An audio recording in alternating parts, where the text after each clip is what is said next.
All right. Good morning, good afternoon, and good evening. This is Pamela, and you are watching Pam Entertainment TV, where we review movies, television series, and incidents in pop culture just to see how those incidents may or may not affect our daily lives. Listen, you see it. Fresh tightening up.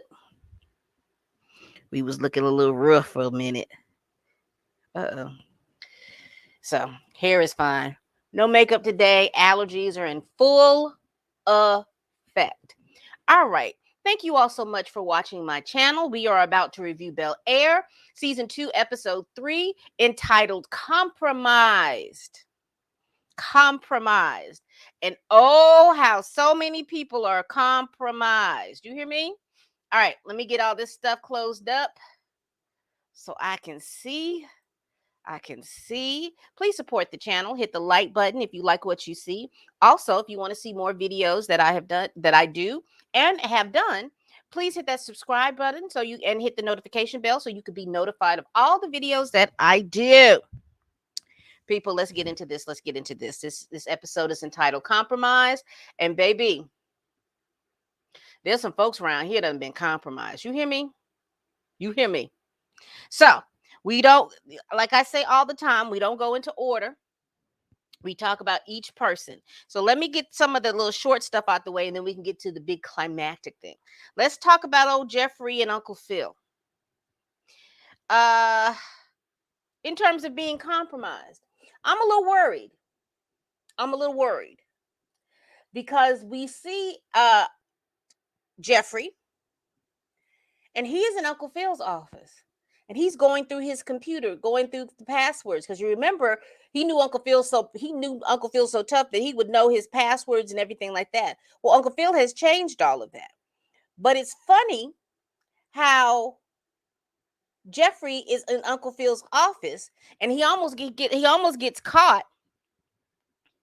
And he stands up and he walks around, but he has the wherewithal to make sure that all of Uncle Phil's things are just as in order as they left. Because Uncle Phil came back and he was looking and he was doing all of this, making sure his stuff. But he is wary that Jeffrey is in his office looking for something. And then it hit me. Y'all don't think that the partner in Uncle Phil's law firm has hired Jeffrey to get some dirt or get something so that Uncle Phil cannot come back and work in his own office? You don't think that that's what has happened?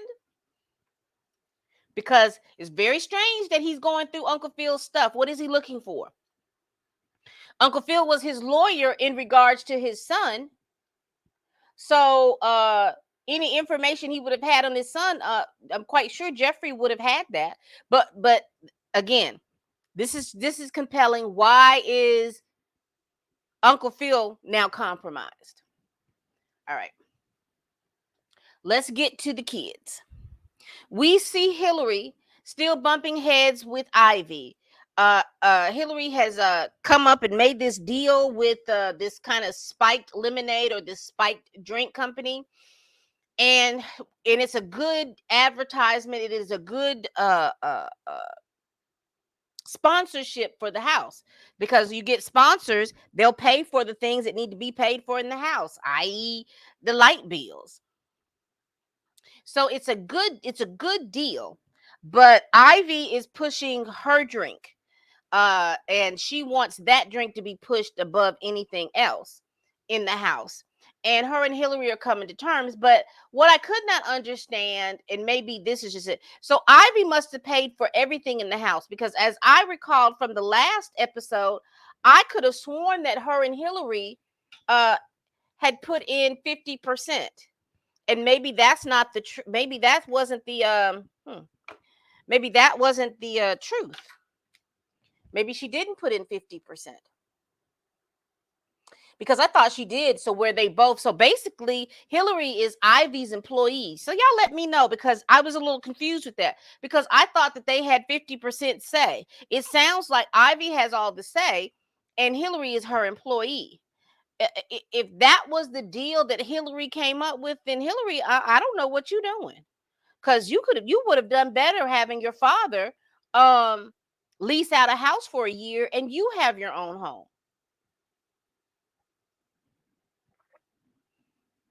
Y'all let me know. Y'all let me know.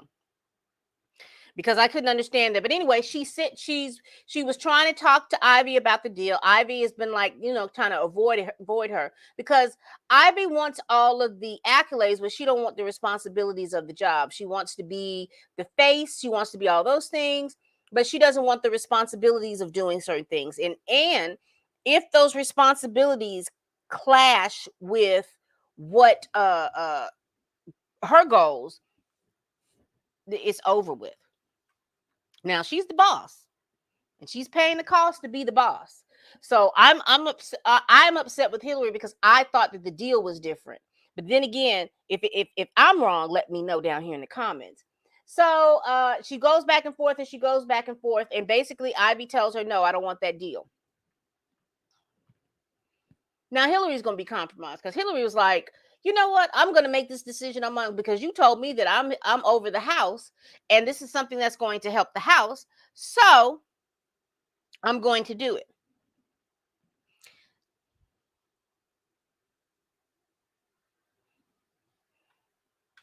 Hillary may find herself out of the house.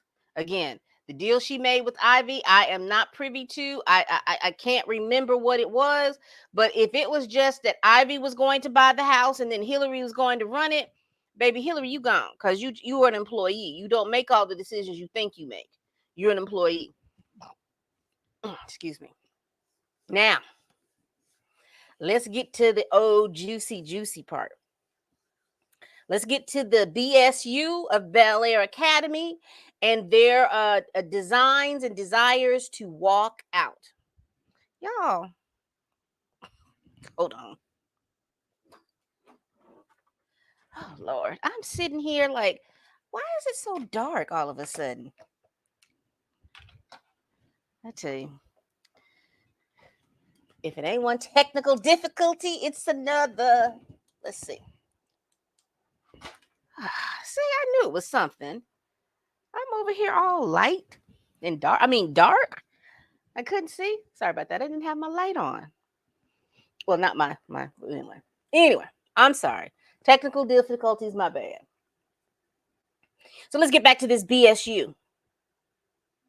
So we see Carlton talking with his advisor, which she looks like she's the music teacher as well, because Carlton is also a singer, so it would make sense that she would be his advisor, and she's also the advisor for the BSU,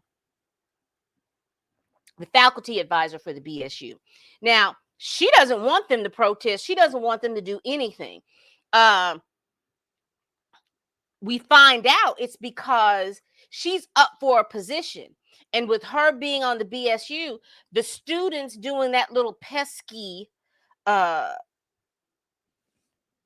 protest is messing up her chances of doing something. Because you remember I talked about earlier, you have those folks that are movers and shakers and want change, and then you have those folks that want status quo. And usually when they want status quo, it is because they have their best interests in heart. They don't have the best interests of everybody else. They have the best interests of themselves. And that's basically what's going on. Her best interest right now is she wants this promotion. She has been a cog in the machine for, I don't know how long she's been a cog in the machine.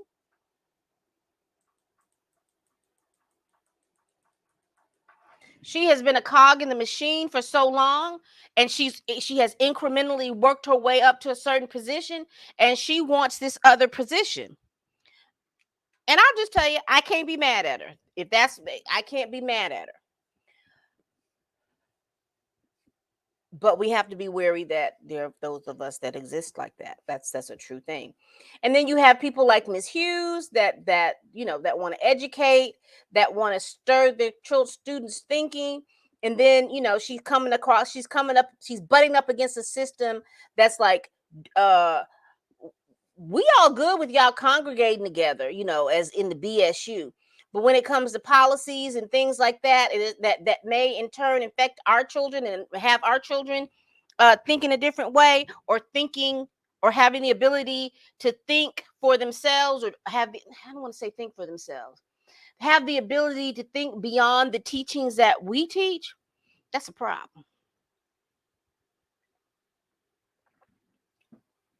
So here we are. She puts back in Carlton's face that, hey, you're wanting this it's not a scholarship, but it's some kind of award, and you're a founders award, and you are wanting this founders award, and if you do this protest, if you do this thing, then that may be something that you do not get. Now, y'all remember I told you I'm worried about Carlton. I'm so worried about Carlton. Regardless of all this stuff is going on, I'm worried about Carlton, because Carlton anxiety is through the roof, because he's weaning off his medication right now, and he doesn't want to have to make the hard decisions. Those things are scary for him. Does that mean that he's a wimp? Does that mean that he is bad? No. Everybody is not in a situation where they're comfortable with making hard decisions, and especially decisions that affect so many people. I mean, that's just the truth. Everybody out here that espouses that they are a leader are not. Because when you have to, a leader has to take responsibility for the multitude. And if you're not willing to take responsibility for the multitude, that gets to you. You're not going to be able to do that. You're not going to be able to lead, and what's going to happen is that people then, don't trust you. And so we see this coming to fruition. But let me back this thing up just a little bit. I want to go back to the house, because what happened is that the Carlton and Will invited all the members of the BSU to come to Bel Air, so they can do their signs, they can do all these little different things, so that they can do this protest. So they have immobilized the masses. They're making signs, they're doing speeches, they're writing letters. Basically, what people do within protests, they're doing all of those different things. While they're there, you remember I told you Carlton is sweet on the BSU president Yasmin. And so Will is trying to steer him over into that situation so that he could talk to Yasmin. And Yasmin seems receptive, but she seems a lot more receptive of Carlton being able to make speeches and standing up for the BSU, because he is the class president. He's feeling a little nervous about that. He's feeling a little nervous about that, making those speeches and things like that. And you could tell his anxiety is ramping up. Uncle Phil calls Will in and says, "Hey, I need for you to look out for Carlton, because he's weaning off his meds, and we don't want his anxiety to ramp up."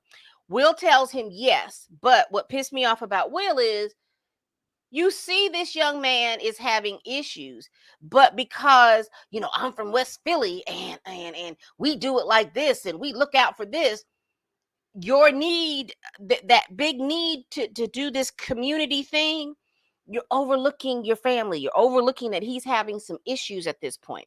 And that thing manifests when they start to do this process, because Yasmin and what's his name, Carlton, they go to the advisor, because remember I told you that BSU advisor does not want them to protest, and she's been getting on to Carlton about not letting them protest, to the point where she's telling him, you're not going to get this award if you allow for them to protest. You need to come up with a compromise. So him and Yasmin go to the administration, and they come up with this compromise that they won't get suspended for walking out, but they can't put up signs, they can't do anything. So basically it's a hollow protest. And I think I talked about this briefly in my last episode.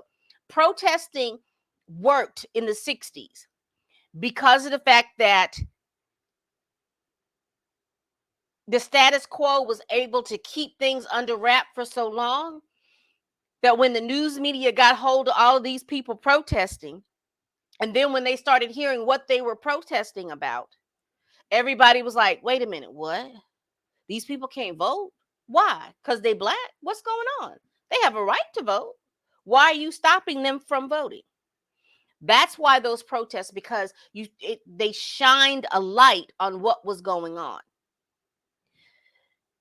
Nowadays, people wait you out for protests. Think about the Black Lives Matter protests. People protest all through the pandemic. Here we are a couple of years behind, and there was no movement on any of those bills that were proposed. There was no movement on any of those things. Why? Because they'll wait you out. They'll wait you out because people got to get back to living. They're still feeling the same way, but you still got to live. You still got to work. You still got to do all these other things.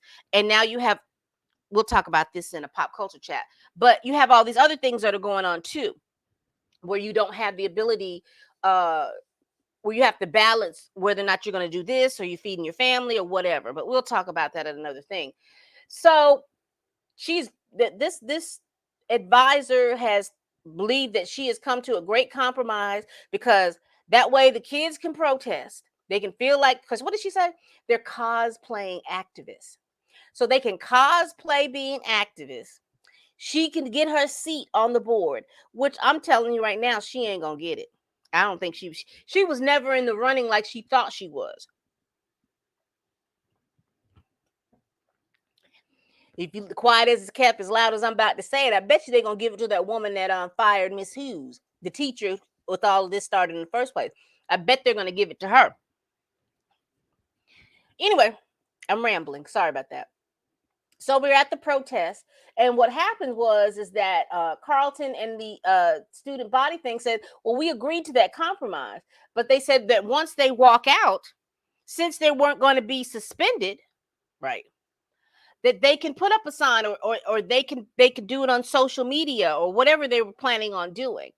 I would have advised them, walk out and walk across the doggone street. That's what you do. You walk out and you walk right off of school property. And if your mama's if your mama's and was backing y'all like they said it was, they'd have been across the street with the signs. Y'all didn't touch a sign. Or if you were smart, I would have had Jazz and a couple of his folks stand across the street with the signs, and y'all just walk over there. Y'all didn't have no signs, and then walk back on. They said they said that you could walk out as long as you didn't do no signs or make no things, because that's what I would have done. But that's just me. That's just me.